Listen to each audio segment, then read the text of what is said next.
Bonjour à tous, c'est Tutu. Aujourd'hui, nous allons partir à la découverte des contre-mesures du Sukhoi 35S. Pour commencer cette vidéo, nous allons nous rendre dans les options spéciales de DCS World et sélectionner notre appareil, donc le Su-35S. C'est en effet dans ce menu que vous allez pouvoir programmer vos différents programmes de l'heure. Le Sukhoi 35 offre la possibilité de pré-programmer 5 programmes de lancement de l'heure. Pour chacun de ces programmes, vous aurez la possibilité de choisir si le programme va lancer des chaffes, des flares ou un mélange de chaffes et de flares. Une fois que vous avez sélectionné le type de contre-mesure à larguer, vous allez définir le nombre de contre-mesures à libérer. C'est le programme BQ pour Burst Quantity. Ensuite, vous choisirez l'intervalle entre chaque lancement, appelé Burst Interval et abrégé BI.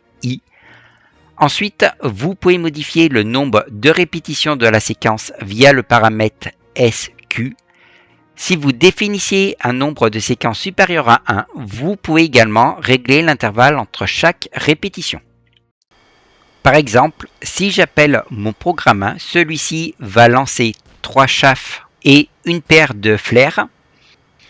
Ou si j'appelle mon programme 2, celui-ci va lancer 5 chaffes chacun espacés d'1 seconde, puis au bout de 2 secondes, relancera 5 chaffes eux aussi espacés d'1 seconde.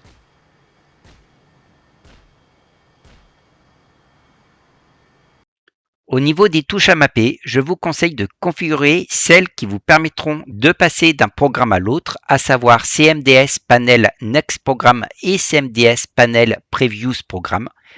Vous devrez également configurer la touche qui permet d'activer le programme, donc CMDS Panel Start Dispense. Enfin, la commande CMDS Panel Stop Dispense est facultative.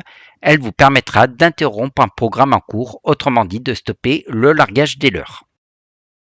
Dans le cockpit, la visualisation du programme de contre-mesure en cours se fait sur l'écran d'affichage de la configuration de gauche en mode RR ou RSOL.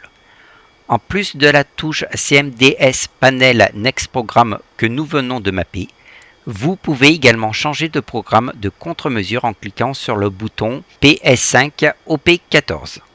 Par défaut, le lancement des leurres se fait manuellement via le bouton CMDS Panel Start Dispense. Cependant, vous pouvez configurer l'appareil pour qu'il lance automatiquement les leurres s'il détecte une menace. Pour cela, il suffit de basculer le bouton Dispenser de la position manuelle à la position automatique. Attention toutefois, l'appareil lancera toujours le programme que vous avez sélectionné car la gestion des modes manuels, semi-automatique et automatique n'est pas encore pleinement fonctionnelle. À terme, si les développeurs vont au bout de leur travail, l'appareil devrait être capable de choisir automatiquement la séquence à lancer en fonction du type de menace, comme c'est déjà le cas par exemple dans le paramétrage du data cartridge du F16 ou du FA18. Pour revenir au lancement automatique des leurres, voici le comportement de l'avion. Je viens de me faire accrocher par le radar d'un missile et on peut voir que l'avion se met automatiquement à lancer la séquence, une séquence active de mon appareil et l'avion poursuivra à lancer cette séquence tant que le missile continue à m'accrocher. Passons à présent à l'utilisation du brouilleur. Pour l'activer ou le désactiver, il vous suffira d'appuyer sur la touche ECM Jammer On-Off. Lorsque le brouilleur est activé, l'écriture ECM clignotera dans votre HUD. Ce tour d'horizon des contre-mesures du Su-35S est à présent terminé. Je vous remercie d'avoir regardé ce tutoriel. C'était Tutu et je vous dis à très bientôt pour une prochaine vidéo.